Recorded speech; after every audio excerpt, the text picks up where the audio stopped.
कौन से 3 भाग बनाए? बायोलॉजी, केमिस्ट्री और फिजिक्स। फिर बायोलॉजी का मुख्य रूप से 2 भाग बनाए, जूलॉजी और बॉटनी। केमिस्ट्री के 3 भाग बनाए, ऑर्गेनिक, इनऑर्गेनिक और फिजिकल। ठीक है, फिर आगे से आगे ब्रांचें बनती गई। ठीक है, फिर मेडिसिन साइंस, केमिस्ट्री है, अलग अलग ब्रांचें बनती गई, लेकिन मुख्य रूप से साइंस की 3 ब्रांच है, बायोलॉजी, केमिस्ट्री और फिजिक्स।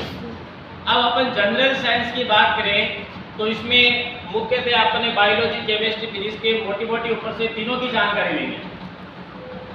ठीक है, और आज अपन शुरुआत करें बायोलॉजी की। किसकी करें? बायोलॉजी। अब बात करता हूं मैं बायोलॉजी की, तो बताइए बायोलॉजी या जीव विज्ञान कौन है? इसका पिता कौन है? इसका भी पिता कौन है? अरस्तु। कौन है? अरस्तु। और इसके 2 भाग हैं, जूलॉजी और बॉटनी। जूलॉजी में किसका अध्ययन किया जाता है? जीवों का। और बॉटनी में पेड़ पौधों। ठीक है, अब देखो बेटा, अब अपन बायोलॉजी में किस टॉपिक की शुरुआत करें? तो लगभग जो आपके एनाटॉमी वगैरह में अपन पढ़े हुए हैं, सेल बायोलॉजी भी पढ़ी हुई है, तो जीव जगत का अपने वर्गीकरण कर देते हैं। यहाँ से जहाँ में प्रश्न भी देखने को मिलता है। और वैसे क्या होता है कि यदि जीव जगत का अपने वर्गीकरण, क्लासिफिकेशन फुल पढ़ ले, तो ये मान के चलो कि आप जनरल साइंस के कोई सा भी क्वेश्चन आ जाए तो भी आप आसानी से कर सकते हैं। ठीक है, जीव जगत में पूरी बायोलॉजी आ जाएगी, कहने का मतलब, चाहे वह जूलॉजी, बॉटनी पूरी आ जाती है, मोटी पूरी आ जाती है जीव जगत। जीव जगत वर्गीकरण में कंप्लीट बायोलॉजी आ जाती है। तो अपन जीव जगत का वर्गीकरण की स्टार्ट कर देते हैं। क्या आपकी कोई और इच्छा हो रही है? ये जीव जगत सही है।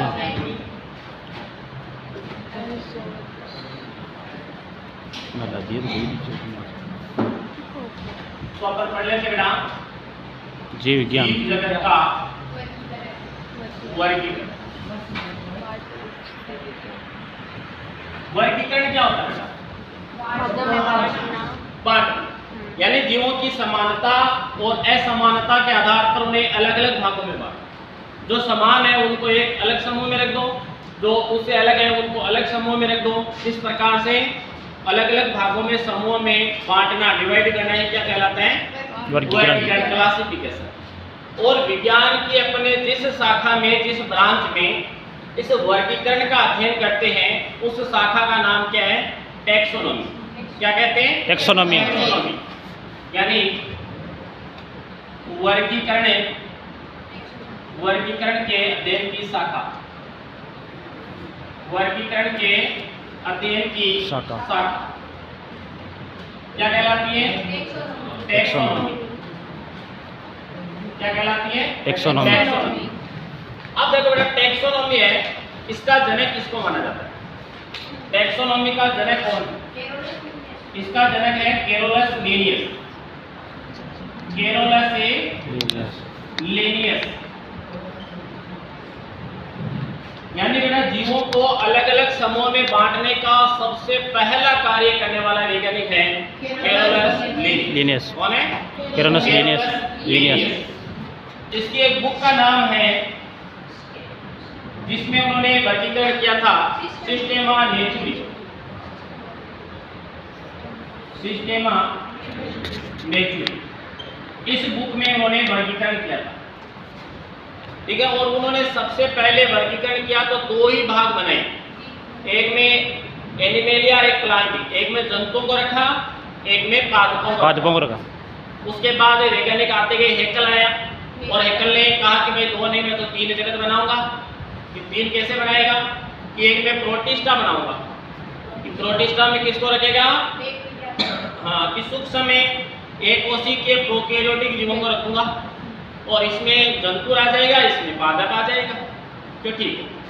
फिर एक वैज्ञानिक आता है कोपलेन, और कोपलेन ने कहा भैया 3 नहीं 4 जगत बनाऊंगा। तो 4 कैसे बनाएगा? कि मैं एक मोनेरा बनाऊंगा।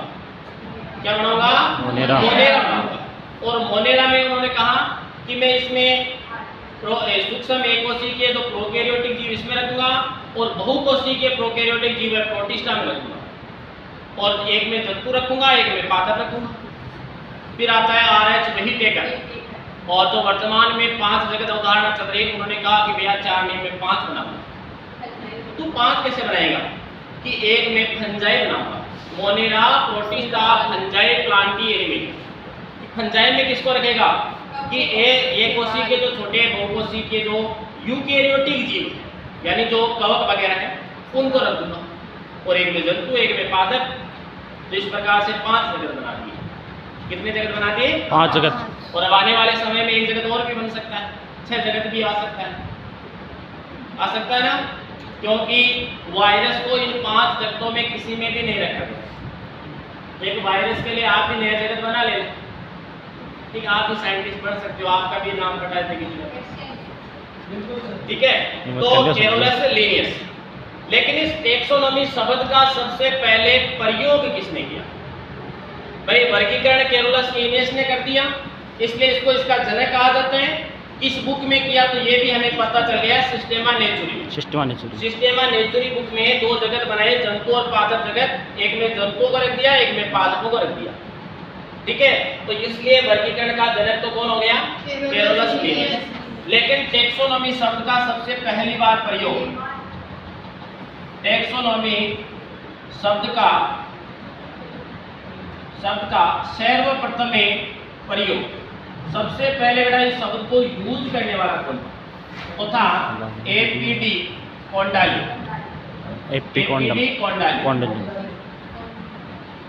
ठीक है, एपीडी कोंडाली ने एक बुक लिखी थी, थ्योरी एलिमेंट्री दे ला बोटनिक। बुक का नाम क्या था? थ्योरी एलिमेंट्री दे ला बोटनिक। और उस बुक में एक शब्द लिखा था उन्होंने, टेक्सोनॉमी। कौन सा शब्द नाम लिया? टेक्सोनॉमी। इसलिए एपीडी कोंडाले ने इस शब्द का सबसे पहली बार प्रयोग किया। और कौन सी बुक में किया? इसकी बुक थी थ्योरी एलिमेंट्री दे ला बोटनिक।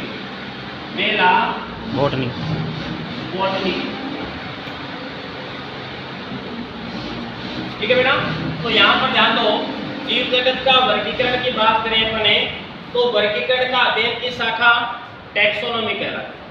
क्या कहलाती है? टेक्सोनॉमी। और टेक्सोनॉमी का जनक फादर कौन है? Carolus Linnaeus. कौन हुआ? Carolus Linnaeus.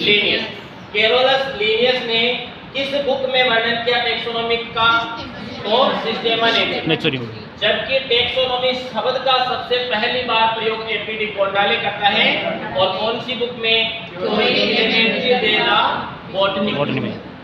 अब जब वर्गीकरण किया जाता है तो उनके कुछ स्टेप होते हैं, और ये बहुत बार परीक्षा में पूछा जाता है कि वर्गीकरण का सही क्रम है। वर्गीकरण का सही क्रम है 4 ऑप्शन दिए होते हैं। हमें पता है किंगडम आएगा, फाइलम आएगा, क्लास आएगी, ऑर्डर आएगा, आपका फैमिली आएगी, जीनस आएगा, स्पीशीज आएगी। लेकिन उसका क्रम क्या है? क्रम याद रहना चाहिए। तो किसी भी चीज का अपन वर्गीकरण करेंगे तो सबसे पहले किंगडम लिखा जाता है, किस जगत का है। किंगडम के बाद फाइलम लिखा जाता है उसका, फाइलम के बाद क्लास लिखी जाती है, क्लास के बाद उसका ऑर्डर लिखा जाता है, ऑर्डर के बाद उसकी फैमिली बताई जाती है, किस फैमिली का है, फैमिली के बाद उसका किस वंश का है, जीनस लिखा जाता है, और लास्ट में उसकी जाति लिखी जाती है, यानी स्पीशीज लिखी जाती है। यहाँ से 3 प्रश्न है, हर बार देखते हैं अपन कंपटीशन में आते हैं प्रश्न है।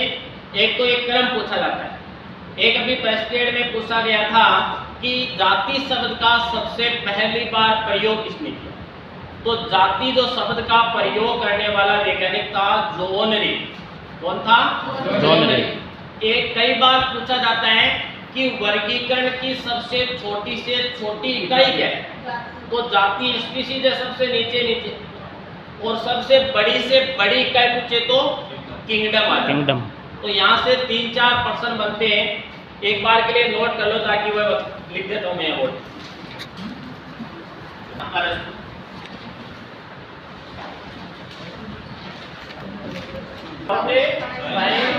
साइंस का जनक अरस्तु है, और अपन टॉपिक पढ़ रहे जीव जगत का वर्गीकरण। और विज्ञान की जिस शाखा में वर्गीकरण का अध्ययन करेंगे उसे टैक्सोनॉमी या वर्गीकी कहते हैं। और इसका जनक कैरोलस लीनियस है और बुक का नाम सिस्टेमेटिक। और टैक्सोनॉमी या वर्गीकी शब्द का सबसे पहली बार प्रयोग बॉटनी ने किया और इसी बुक में किया बॉटनी। अब आप लिखो वर्गीकरण का सही क्रम। देखिए बेटा, वर्गीकरण का सही क्रम है। वर्गीकरण का सही क्रम, ठीक है। सबसे पहले क्या लिखा जाएगा? किंगडम लिखा जाएगा। किंगडम के बाद फाइलम आता है। फाइलम के बाद क्लास आती है। क्लास के बाद ऑर्डर। ऑर्डर के बाद फैमिली और उसके बाद जीनस और उसके बाद स्पीशीज। ये बेटा वर्गीकरण का एकदम सही क्रम, ठीक है। अपन आपका भी अपना भी यदि वर्गीकरण करना है, हमारा वर्गीकरण करना है तो इसी स्टेज में चलेंगे। किंगडम कौन सा आ जाएगा हमारा? है एनिमल किंगडम, जंतु जगत में आता है, ठीक है। तो पूरा हमारा भी इसी प्रकार से स्टेज में वर्गीकरण होता है, ठीक है। तो वर्गीकरण का सही क्रम पूछे तो यह याद रखना। अब ऑप्शन क्या देगा एग्जामिनर? ऑर्डर को ऊपर कर देगा, क्लास को नीचे कर देगा, ठीक है।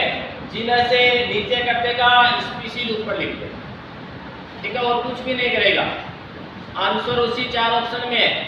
तो आपको देखना है सही क्रम कौन सा है। तो किंगडम बोलना एक बार, kingdom, phylum, class, order, family, genus और स्पीशीज। अब यहाँ से और क्या प्रश्न बनता है? और ये प्रश्न बनता है कि वर्गीकरण की सबसे छोटी इकाई, वर्गीकरण की सबसे छोटी इकाई, सबसे छोटी यूनिट पूछे ना, तो यहाँ पर ध्यान दे लो, सबसे छोटी कौन सी है? स्पीशीज है, यानी जाति। सबसे छोटी इकाई जाति। अब एक प्रश्न ये बन गया। और क्या प्रश्न बन सकता है यहाँ से? और ये बन सकता है कि जाति शब्द का प्रयोग किसने किया? जाति शब्द का प्रयोग ये पूछा गया प्रश्न है बेटा। ये तीनों ही प्रश्न पूछे गए हैं। तो किसने किया था? जॉन रे ने किया था। किसने किया? जॉन रे ने किया था, ठीक है। अब सबसे बड़ी यूनिट पूछ ले तो कोई दिक्कत ही नहीं है। कौन सी है? और ऐसे बीच में नहीं पूछेगा 3 नंबर की यूनिट कौन सी, ऐसा नहीं पूछेगा ना। एक तो बड़ी यूनिट पूछ सकता है, कि सबसे छोटी इकाई पूछ सकता है, एक सही क्रम पूछ सकता है, एक ये प्रश्न पूछा जाता है जाति शब्द का प्रयोग। नोट कीजिए फटाफट। एपीडी कोंडाले की बुक का नाम बॉटनी। फिर अपने देखा वर्गीकरण का सही क्रम है और उसके बाद देखा वर्गीकरण की सबसे छोटी इकाई और जाति शब्द का प्रयोग। क्लियर है यहाँ तक? आगे बढ़े।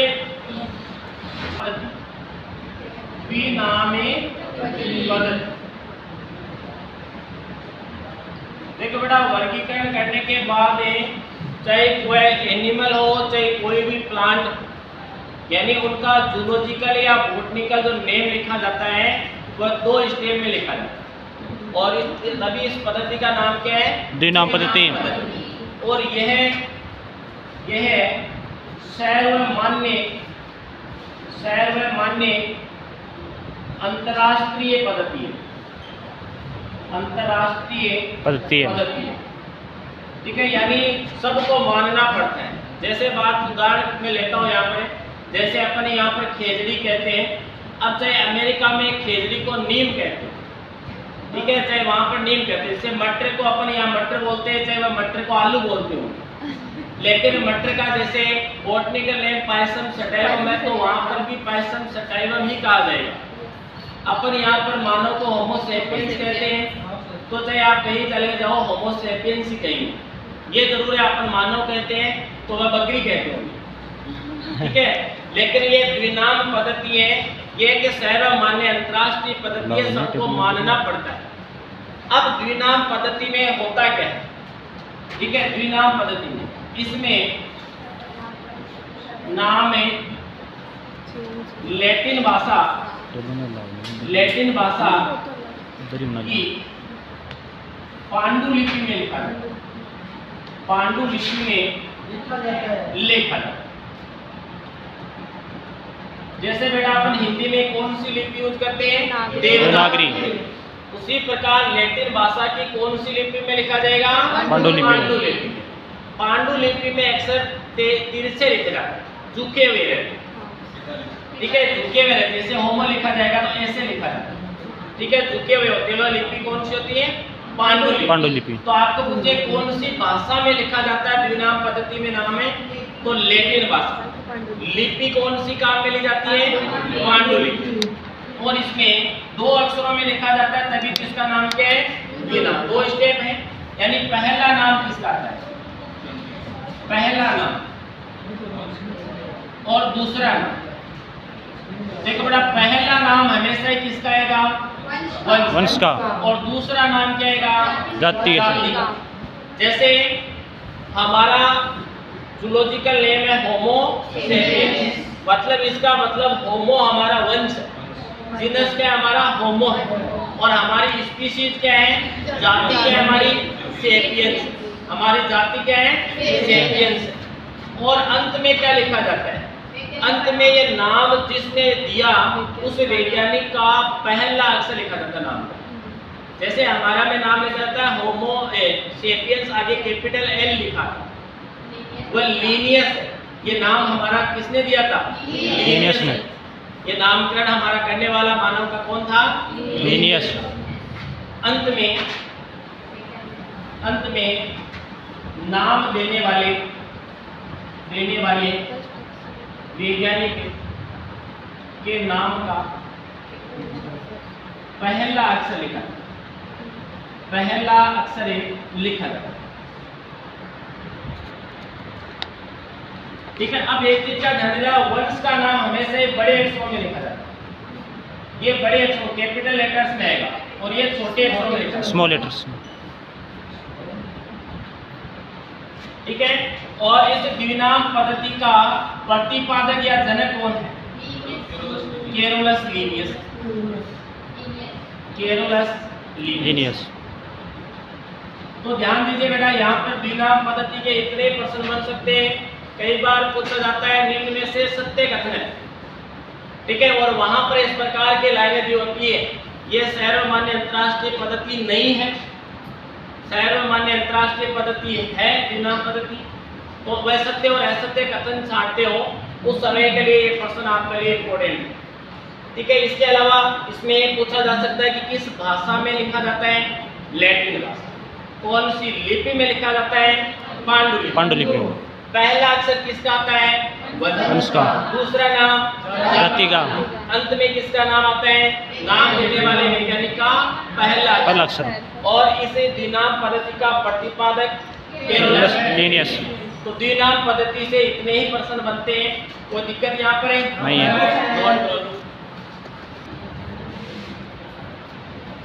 वर्गीकरण के पद, ठीक है। तो सबसे पहले स्टेप के अंतर्गत 2 जगत बनाए, यानी द्विजगत अवधारणा। सबसे पहले द्विजगत अवधारणा है बेटा, और द्विजगत अवधारणा का प्रतिपादक कौन है, कैरोलस लीनियस। Carolus Linnaeus. अब देखो बेटा, कैरोलस लीनियस ने 2 जगत बनाए, एक एनिमलिया, एक प्लांट, यानी एक जंतु जगत बनाया, एक तो पादप जगत और एक पादप जगत। एक में पेड़ पौधों को रख दिया, एक में जीव जंतुओं को। फिर कौन आ जाते हैं, त्रिजगत अवधारणा। त्रिजगत अवधारणा या तीन जगत अवधारणा। इसका प्रतिपादक कौन है? एकल। ठीक है, और उन्होंने तीन जगत बनाए। एक तो कौन सा? प्रोटिस्टा। एक बनाया एनिमेलिया, एक प्लांट यानी एक जंतु जगत है, और एक पादप। एक पादप। ठीक है, इसमें एक कोशिका के प्रोकैरियोटिक जीवों को रख दिया, सूक्ष्म जो जीव थे उनको रख दिया, एक में जंतुओं को रख दिया, एक में पादप को रख दिया। लेकिन फिर आई चार जगत अवधारणा, चार जगत अवधारणा, और चार जगत अवधारणा का प्रतिपादक पूछ ले बेटा तो कौन है? कोपलैंड है। कौन है? कोपलैंड। कोपलैंड ने चार जगत बना दी। एक तो कौन सा बनाया? मोनेरा। एक बनाया प्रोटिस्टा। एक बनाया मेटाजोआ। और एक बनाया मेटाफाइटा।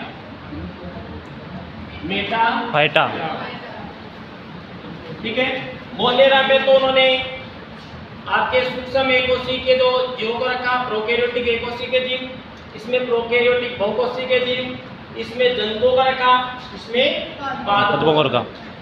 चार जगत बना दिए, और फिर आ जाता है पंच जगत अवधारणा। पंच जगत अवधारणा बड़ा वर्तमान समय में यही चलती है, और इसका प्रतिपादक कौन है? R.H. व्हिटेकर। उन्होंने पांच जगत बनाए, तो मोनेरा, एक प्रोटिस्टा, एक उन्होंने और बना दिया फंगाई, और एक बना दिया उन्होंने एनिमेलिया, और एक प्लांट। ठीक है, एक में पादपों को रखा, एक में जंतुओं को रखा, और इसमें प्रोकैरियोटिक एकोशी के जीव, इसमें बहुकोशी के जीव, और इसमें रख दिया मशरूम को रख दिया। ये पांच जगत बना दी, और ये वर्तमान समय में पांच जगत ही चल रहे हैं, और अपन ये पांचों जगत पढ़ेंगे, मोनेरा से पूरे प्लांटी तक पढ़ेंगे। ठीक है, प्लांटी को भी और भागों में डिवाइड किया था, प्लांटी को भी अलग अलग फाइलम में डिवाइड करता है। सबसे पहले थैलोफाइटा, ब्रायोफाइटा, टेरिडोफाइटा, जिम्नोस्पर्म और एंजियोस्पर्म। जो आजकल आप बीजों वाले और पुष्पीय जो पौधे देख रहे हो वो एंजियोस्पर्म। सबसे पहले शैवाल थे थैलोफाइटा, प्लांटों में सबसे पहले विकसित शैवाल हुई। और हमारी बात करें तो अपन एनिमेलिया में आते हैं, और अपने एनिमेलिया के अंतर्गत बात की जाए जंतु जगत में, तो अपन जंतु जगत के भी कोर्डेटा संघ में आते। कौन से संघ में? कोर्डेटा। और हमारे में सबसे पहला बना था पोरीफेरस, सबसे पहले पोरीफेरस। तो अपन सबके बारे में पढ़ेंगे। पहले तो ये पांचों के बारे में चारों लिख लो आप, द्विजगतें, त्रिजगतें, चार जगतें और पंच जगत। और तीन जगत का, चार जगत का, और पंच जगत अवधारणा का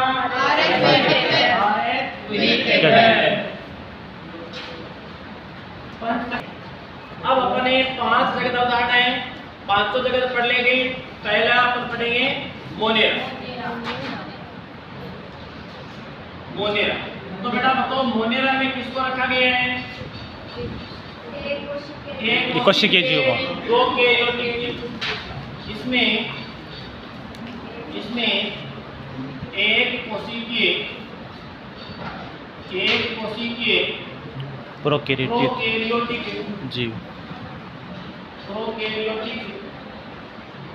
जीव रखे। अब बेटा कोई बता सकता है मेरे को प्रोकैरियोटिक जीव कौन से होते हैं?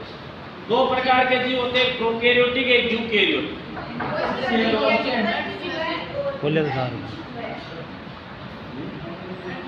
एक प्रोकैरियोटिक होता है, एक यूकैरियोटिक होता है।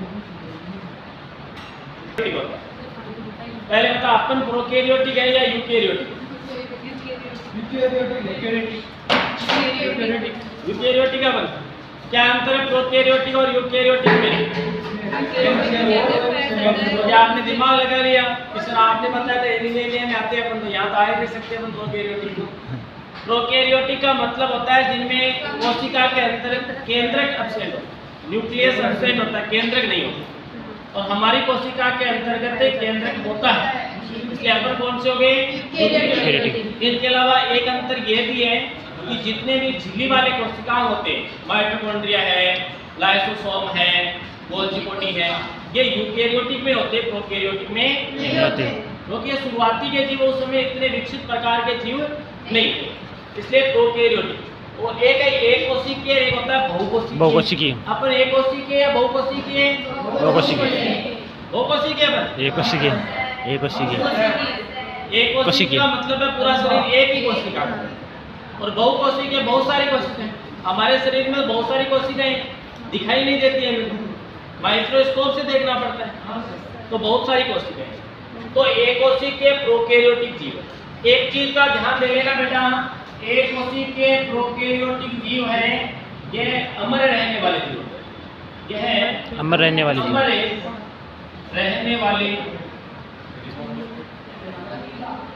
जीव। ठीक है, एक कोशिकीय जीव अमर क्यों रहते हैं, मरते क्यों नहीं है? क्योंकि ये अभी अपन ये बात करो मैं जीवाणु, ठीक है, तो जीवाणु को अपने नहीं मानेंगे, कुछ जीवाणु बहुकोशिकीय भी रहते हैं। तो यहाँ पर ध्यान दे देना, एक कोशिकीय इसलिए नहीं मरते क्योंकि उनका शरीर जैसे अमीबा में, पैरामीशियम में, यूग्लिना में द्विविखंडन या बहुविखंडन द्वारा जनन होता है।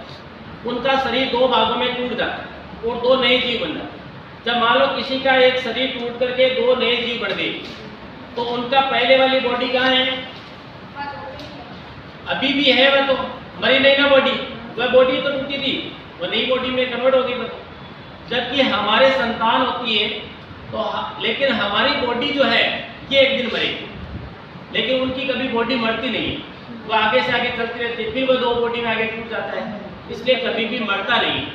एक कोशिकीय जीव हमेशा ही अमर रहता है। अब यहाँ पे ध्यान दे लेना, मोनेरा में कौन कौन से कोशिकीय जीव रखे हुए? एक कौन से कोशिकीय प्रोकैरियोटिक जीव है जो मोनेरा जगत में आएंगे?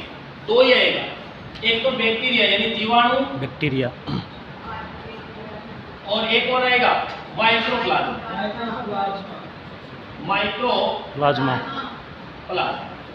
बेटा दो ही जीव है जिसको किसमें रखा? आरएस में, मोनेरा जगत में। मोनेरा में दो ही जीव आता है, एक जीवाणु आता है, एक माइक्रोप्लाज्मा। तो पहले अपन जीवाणु पढ़ लेते हैं, बैक्टीरिया। जीवाणु बताओ बेटा, जीवाणु की खोज किसने की थी? जीवाणु की खोज किसने की? ल्यूवेनहॉक ने।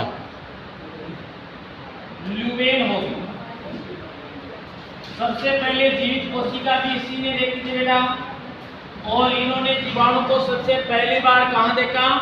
दांतों के कुंचन में देखा। कहाँ देखा था? दांतों के कुंचन में। और एंटनी वॉन ल्यूवेनहॉक ने उस समय जीवाणु का नाम है, जीवाणु ना रख करके क्या रखा था? एनिमलकुलस। और नाम रखा, क्या रखा? एनिमलकुलस। यानी बेटा जीवाणु का पहले नाम जीवाणु नहीं होता, पहले इसका नाम क्या था? एनिमलकुलस नाम। फिर एक वैज्ञानिक आता है और ये इसको ये नाम दे देता है जीवाणु या बैक्टीरिया। उसका वैज्ञानिक का नाम है एहरनबर्ग। तो आपको पूछ ले कि जीवाणु शब्द किसने दिया? तो एहरनबर्ग ने दिया। और जीवाणु का पूर्व नाम एनिमलकुलस था। यानी आपको पूछे कि ल्यूवेनहॉक ने जीवाणु का क्या नाम दिया? एनिमलकुलस। क्या नाम दिया? एनिमलकुलस। अब ध्यान देना बेटा, आकार के आधार पर देखें तो जीवाणु 4 प्रकार के, अपन साइज के आधार पर देखें तो 4 प्रकार के जीवाणु देखने को मिलते हैं। एक तो गोलाकार देखने को मिलते हैं, जिनकी आकृति शरीर की गोल होती है। एक हमें देख सकते हैं अपन छड़ाकार, छड़ की आकृति के जीवाणु होते हैं। कैसे होते हैं? छड़ की आकृति के।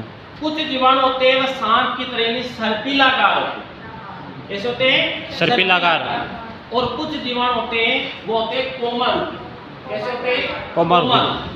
तो मतलब आकार के आधार पर जीवाणु कितने प्रकार के हो जाएंगे? 4 प्रकार के। कौन कौन से? गोलाकार, टिप्पाकार, सर्पिलाकार, कोमाकार। अब जैसे गोलाकार जीवाणु जिनका गोल है तो उन जीवाणुओं का नाम में क्या लगाएंगे अपना? कोकस लगाएंगे। और बहुत सारे हैं तो कोकाई। कोकस एक को तो सिंगल को कोकस, बहुत सारे को कोकाई। इसी प्रकार मान लो सर्पिलाकार है तो स्पाइरिलम, बहुत सारे तो स्पाइरिला। कोमा रूपी है तो विब्रियो और बहुत सारे तो विब्रियम। ठीक है, तो अपन ये एक बार नोट करो ताकि इनके प्रकार लिखा जाए। जीवाणु कितने प्रकार के हो जाएंगे? 4 प्रकार के। गोलाकार, छड़ाकार, सर्पिलाकार, टिप्पाकार। आधार पर जीवाणु के एक तो कौन सा बनेगा? गोलाकार, छड़ाकार, सर्पिलाकार 3 नंबर, एक सर्पिलाकार, 4 नंबर कोमाकार, एक कोमल। टिप्पाकार, कोमारूपी आएगी बात। अब देखो बेटा, गोलाकार जीवाणु की साइड में तो ऐसी होती है, इस प्रकार के दिखाई देंगे। हम जब माइक्रोस्कोप से देखेंगे तो ऐसा दिखेगा। माइक्रोस्कोप से देख सकते हैं, हमारी नग्न आंखों से नहीं देख सकते। छड़ाकार को देखेंगे तो इस प्रकार के दिखाई देंगे।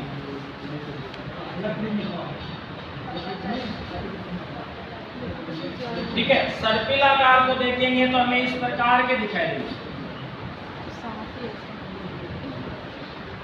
और कोमा रूपी को जब माइक्रोस्कोप में देखेंगे तो इस प्रकार के दिखाई देंगे। ठीक है, गोलाकार है और एकल समूह में तो उसको क्या बोलेंगे अपने? कोकस। उस जीवाणु के नाम में क्या नाम रखेंगे अपने? कोकस। ताकि हमें पता चल जाए कि यह कैसा दिखेगा। और बहुत सारे तो कोकाई और छड़ाकार को बेसिलस और एक बेसिलाई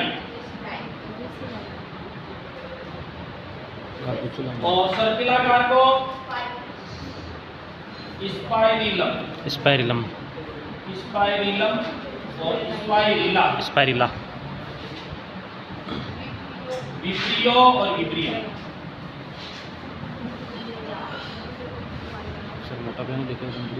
देखो बेटा, विब्रियो तो हेजा वाला है। हेजा का जो जीवाणु होता है उसका नाम होता है विब्रियो कोलेरी। इसका अपन माइक्रोबैक्टीरियम बेसिलस लगाते हैं ना उसमें। इसका मतलब वो कैसा दिखाई देगा हमें? छड़ाकार। तो आकार के आधार पर जीवाणु 4 प्रकार के: गोलाकार, छड़ाकार, सर्पिलाकार, कोमारूपी होता है विब्रियो। ये इंपॉर्टेंट है, पूछा जाता है। कोमारूपी जीवाणु को कहा जाता है विब्रियो और गोलाकार को कोकस। अगला नाम तो आपको इनके नाम से पता चल जाएगा। एक नाम याद रख लेना, काम चल रहा है, ये नोट कर सकते हो। और वर्गीकरण का आधार पर 2 एक को बतासी पिछली लाइन में बतासी ये 2 ये वर्गीकरण का आधार पर है। एक है यू बैक्टीरिया और एक होता है बेटा साइनोबैक्टीरिया। एक होता है साइनोबैक्टीरिया।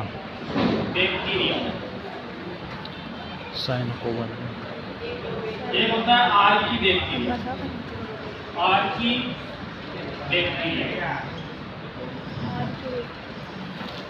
अब देखो ना, ओरिजिनल जो बैक्टीरिया या जीवाणु है वह है यू बैक्टीरिया, इसलिए इसको बोला जाता है सत्य जीवाणु। और इसको बोला जाता है नील हरित शैवाल। शैवाल बेटा हुए प्लांटी वाला नहीं है।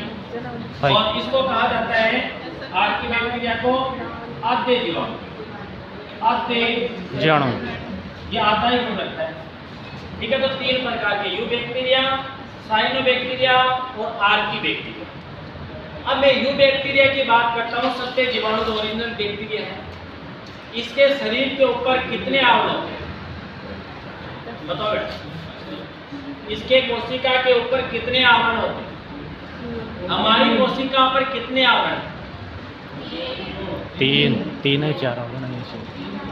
और कौन सा? एक कोशिका द्वितीय की बात सेल वॉल हुआ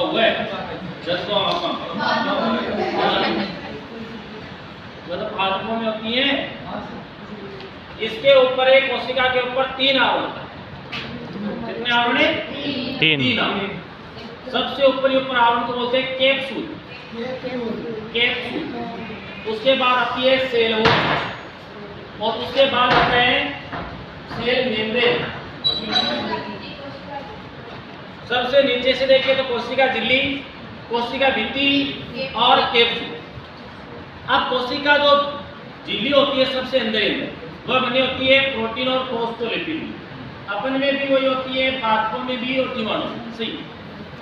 सेल वॉल होती है पादपों में सेलुलोज की बनी और जीवाणु में बनी होती है पेप्टिडोग्लाइकन। पेप्टिडोग्लाइकन। और कैप्सूल होता है, ये होता है ग्लाइकोकेलिक्स का मतलब।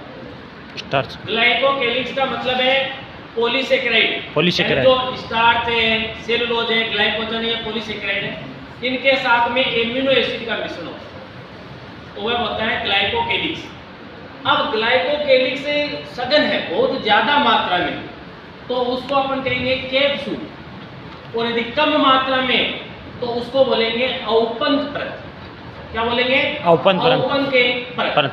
तो इसका मतलब कम मात्रा में तो वह फिर कैप्सूल का आवरण नहीं बनेगा और जिस पर कैप्सूल का आवरण नहीं है वह जीवाणु रोग नहीं फैलाता, वह जीवाणु हमारे लिए लाभदायक होता है।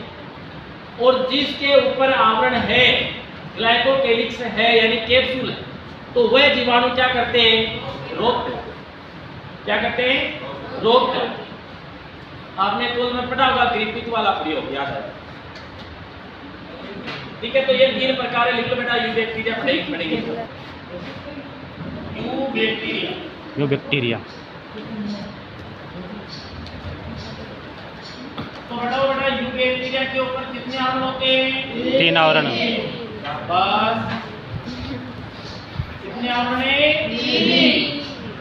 सबसे ऊपर के ऊपर आवरण, पहला आवरण कौन सा है? कैप्सूल। फिर दूसरा आवरण है कोशिका भित्ति यानी सेल वॉल। और तीसरा कोशिका झिल्ली, सेल मेम्ब्रेन। अब यहाँ पे ध्यान दो बेटा, कैप्सूल।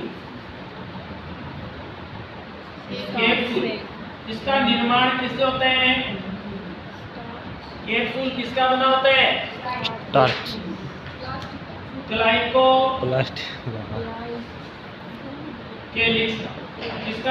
ग्लाइकोकेलिक्स का। सेल वॉल किसकी बनी होती है? कोशिका भित्ति,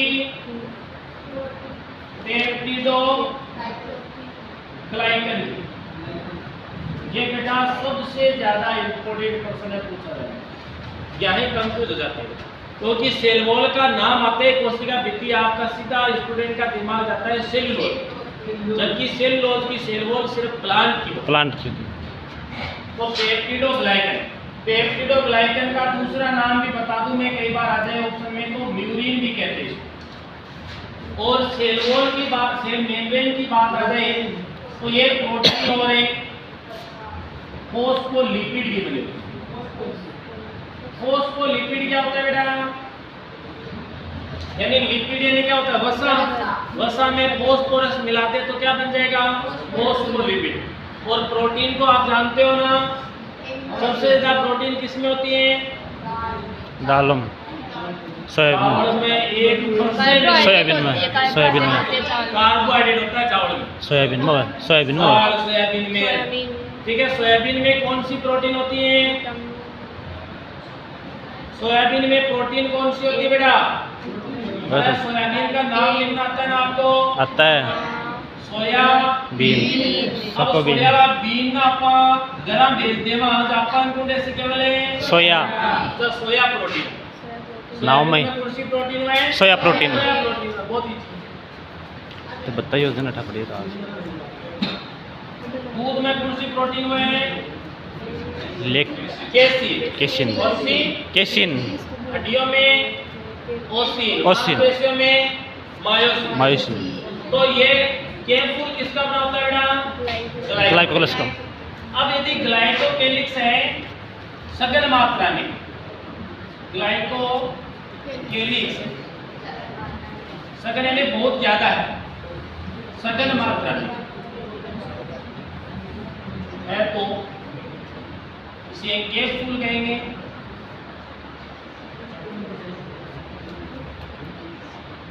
वह कम मात्रा में होने पर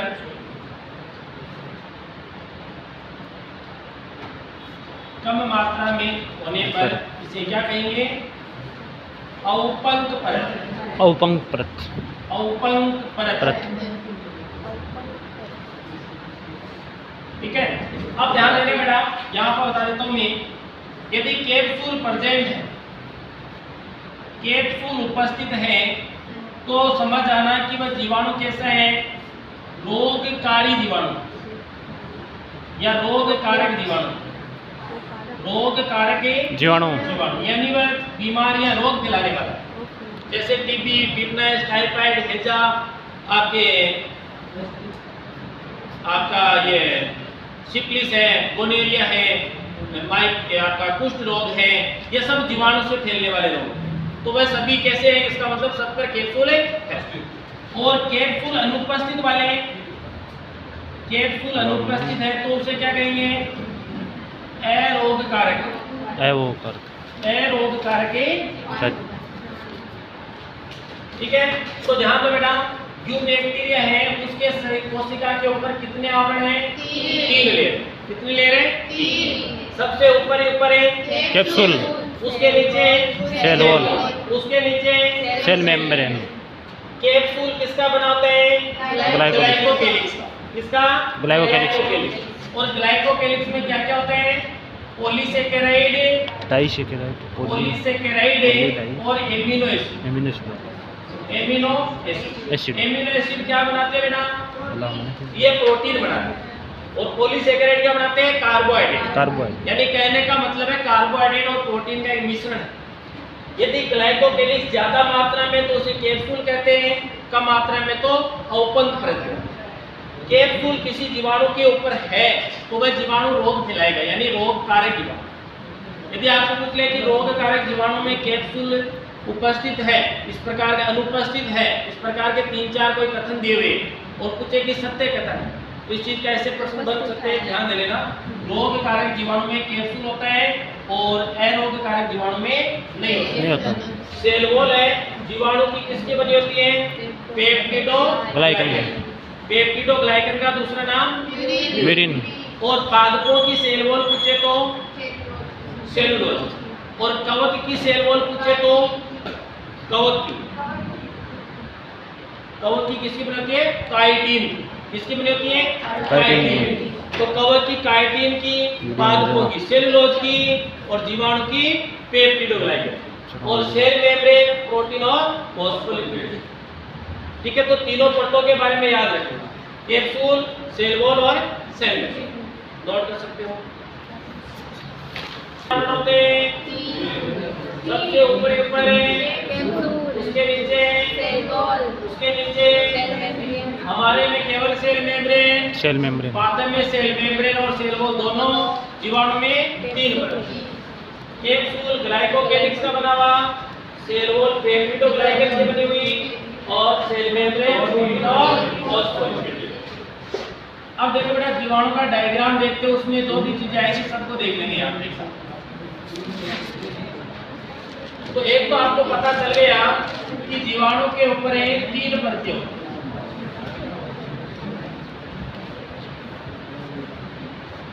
कितनी लेयर होती है? 3 लेयर। 3 लेयर।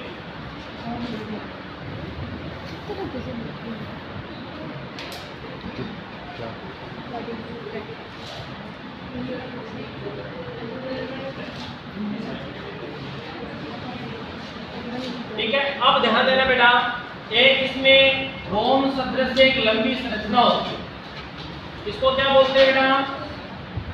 फ्लैजिला। फ्लैटिला। क्या कहते हैं? फ्लैजिला। यानी आपको मैंने सीलिया और फ्लैजिला पढ़ाया था। ट्यूब्यूलिन प्रोटीन के बने होते हैं। कौन सी प्रोटीन के? Tubulin protein.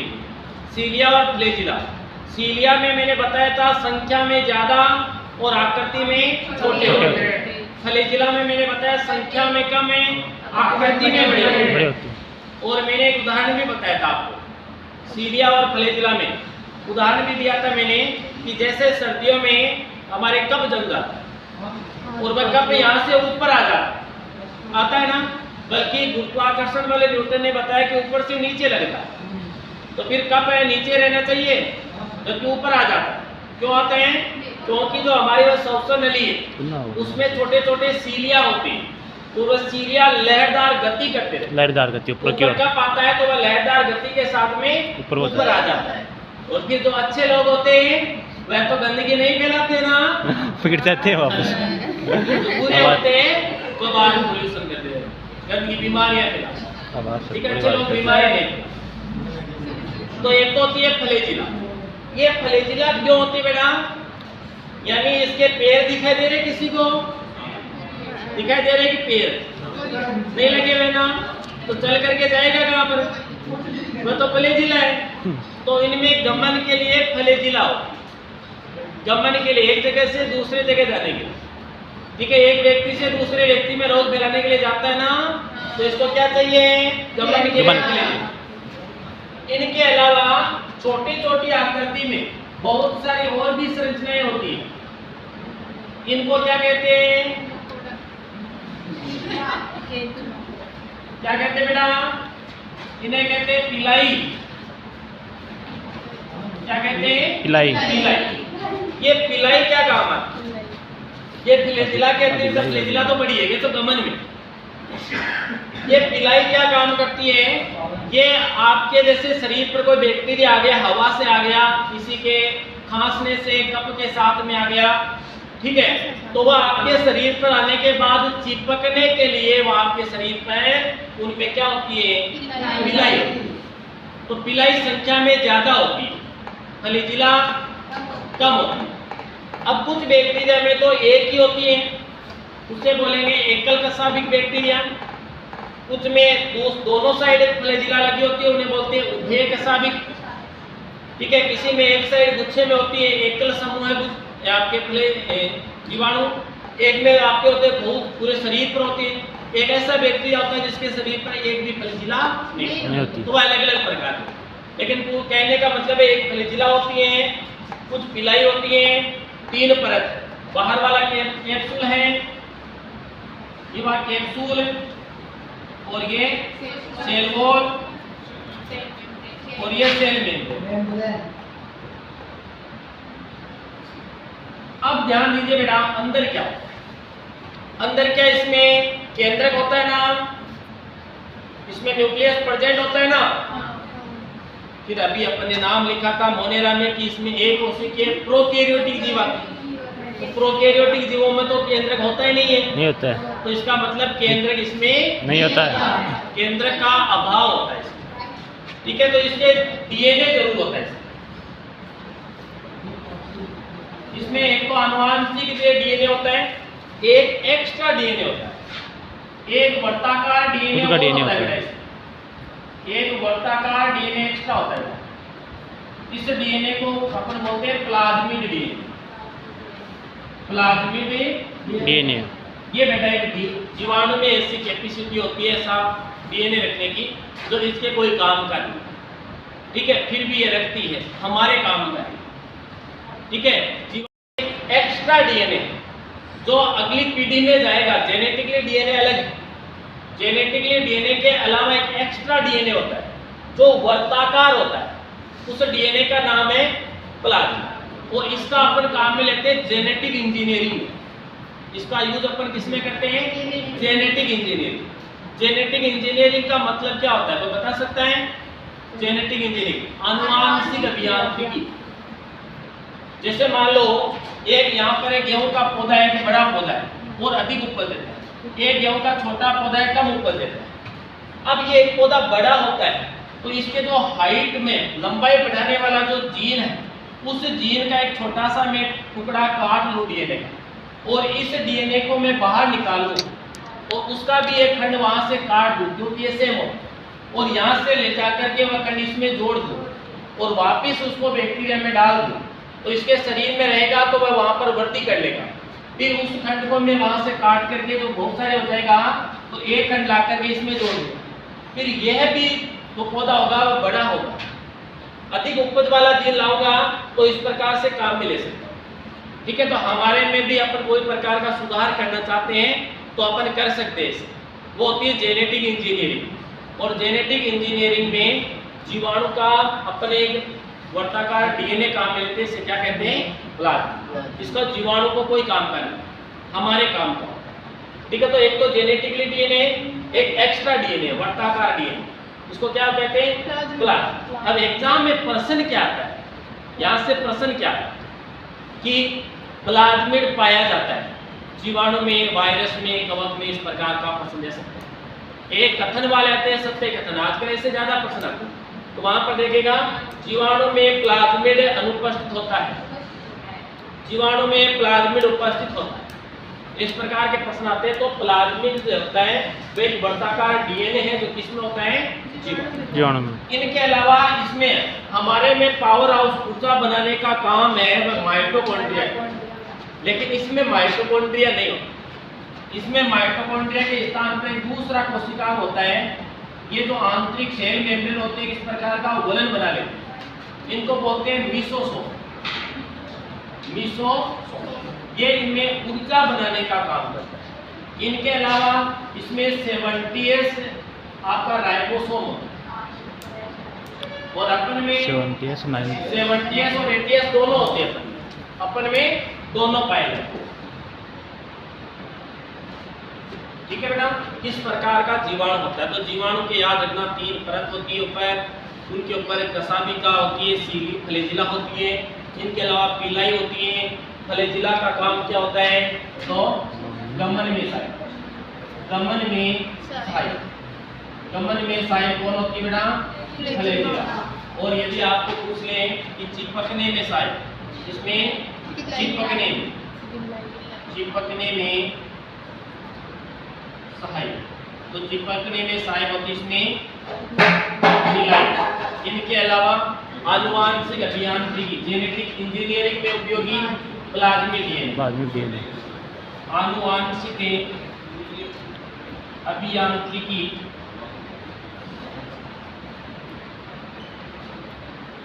में उपयोग कौन सा डीएनए होता है? Plasmid DNA. जो प्लाज्मिड डीएनए कहाँ पर होता है? जीवाणु में। ऐसा होता है बेटा जीवाणु। एक चीज ध्यान दे लेना बेटा, जो सबसे ज्यादा पोषण विविधता है वह जीवाणु में देखी जाती है, बैक्टीरिया में। यहाँ पे देता हूँ, सहरवादी के पोषण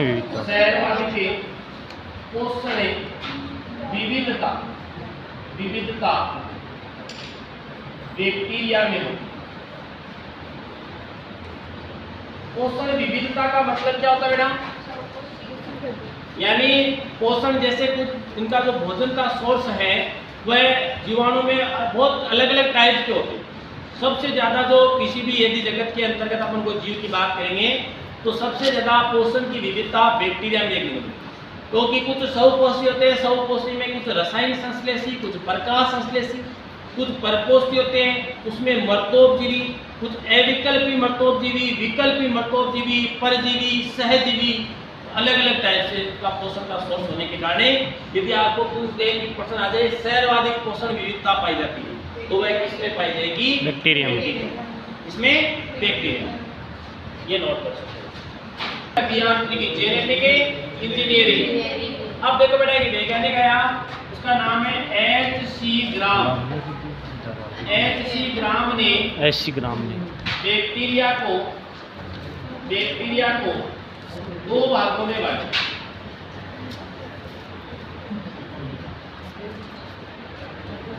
इन्होंने बैक्टीरिया को दो भागों में बांटा। दो प्रकार के बैक्टीरिया होते हैं। एक का नाम रखा, अपने नाम पे रखा उन्होंने ग्राम पॉजिटिव, और एक उन्होंने बनाया ग्राम नेगेटिव। ग्राम पॉजिटिव और ग्राम नेगेटिव, दो प्रकार के बैक्टीरिया बताए। अब कहा कि ग्राम पॉजिटिव बैक्टीरिया वो होता है जिनमें सेल वॉल मोटी हो। सेल वॉल मोटी होती है, वह एक स्तरीय, यानी सेल वॉल मोटी होनी चाहिए और एक ही लेयर होनी चाहिए सेल वॉल की, तो वह ग्राम पॉजिटिव होगा। और ग्राम नेगेटिव में बताया कि सेल वॉल पतली होनी चाहिए। सेल वॉल पतली व द्विस्तरीय होनी चाहिए। द्विस्तरीय, डबल लेयर में होना चाहिए, तो वह कहलाएगा ग्राम नेगेटिव। दूसरा और बता देता हूँ, ग्राम पॉजिटिव उस बैक्टीरिया को माना जिनमें पिलाई एब्सेंट थी। पिलाई एब्सेंट। और ग्राम नेगेटिव किसको माना, जिसमें पिलाई प्रेजेंट।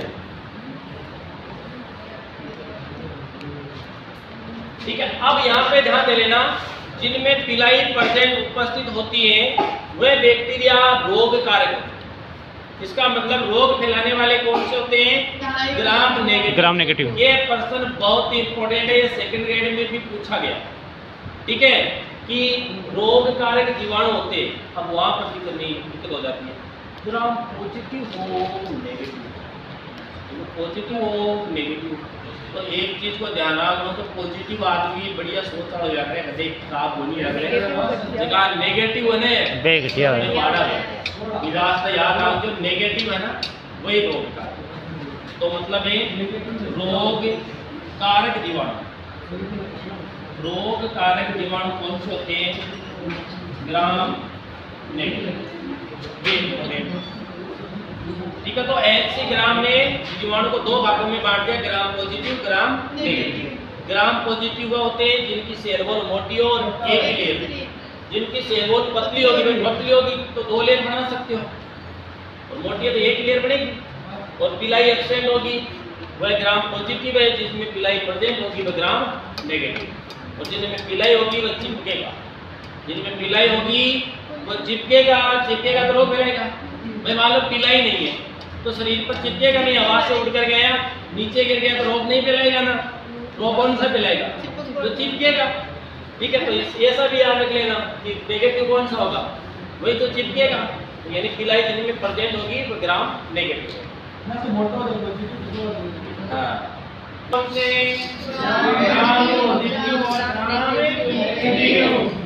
ग्राम पॉजिटिव कौन सा होता है, एक स्तरीय मोटा, एक और पिलाई एब्सेंट है, और ग्राम नेगेटिव पतला द्विस्तरीय डबल लेयर में पिलाई प्रेजेंट होती है। और रोग कारक बैक्टीरिया कौन सा होगा, ग्राम नेगेटिव, जिनमें पिलाई प्रेजेंट है, यानी ग्राम नेगेटिव। अब देखो बेटा, एक तो होते हैं स्वयंपोषी बैक्टीरिया। स्वयंपोषी बैक्टीरिया। एक होता है परपोषी बैक्टीरिया। परपोषी बैक्टीरिया में क्या अंतर है, स्वयंपोषी अपना भोजन स्वयं बनाते हैं। एक तो अपना भोजन स्वयं बनाते होते स्वयंपोषी, एक बना बनाया भोजन लेते हैं। अब स्वयंपोषी में भी दो टाइप के होते हैं। एक होते हैं रसायन संश्लेषक। एक तो कौन से बैक्टीरिया, रसायन शास्त्र, रसायन संश्लेषक। और एक होते बेटा प्रकाश संश्लेषक। देखो बेटा, संश्लेषक का मतलब है संश्लेषण यानी निर्माण। संश्लेषक होता है निर्माण। एक तो प्रकाश की उपस्थिति में भोजन का निर्माण करे, अपना भोजन स्वयं बनाए। एक केमिकलों की उपस्थिति में अपना भोजन बनाए। रसायन संश्लेषी बैक्टीरिया का उदाहरण है green sulphur bacteria. Green sulphur bacteria. Sulphur bacteria, ठीक है। तो सल्फर केमिकली है, तो रसायन संश्लेषी बैक्टीरिया। प्रकाश संश्लेषी बैक्टीरिया के उदाहरण याद रखना, नाइट्रोसोमोनास। नाइट्रोसोमोनास, एक नाइट्रोबैक्टर। नाइट्रोबैक्टर यानी जिनमें नाइट्रो लगता है ना नाम के आगे, वह सभी रसायन संश्लेषी बैक्टीरिया है। परपोषी में एक होते हैं मर्तोपजीवी। मर्तोपजीवी एक होते हैं परजीवी, एक होते हैं सहजीवी, ठीक है। अब मर्तोपजीवी जो मरे हुए जीव जंतुओं से भोजन लेता हो, मरे हुए जीव जंतुओं से जो भोजन लेता है वह कौन सा होगा? मर्तोपजीवी। इसका उदाहरण है माइक्रो बैक्टीरियम ट्यूबरक्लोसिस। ट्यूबरक्लोसिस ये जीवाणु कौन सा है? मर्तोपजीवी। ये जीवाणु कौन सा रोग कहलाते हैं? टीबी रोग कहलाते हैं। और परजीवी का जो जीवित जीव से ही भोजन लेता है दूसरों से, मरा हुआ नहीं होना चाहिए, ठीक है। तो वह कौन सा होगा? परजीवी। माइक्रोबैक्टीरियम लेप्टी। माइक्रोबैक्टीरियम लेप्टी ये कुष्ठ रोग फैलाता है। कुष्ठ रोग रोग फैलाता है माइक्रोबैक्टीरियम लेप्टी, जिसके आपके शरीर पर लाल लाल रंग के दाने बन जाते। सहजीवी जो साथ साथ में रहकर जीवन जीता हो। सहजीवी का उदाहरण है इकोलाई।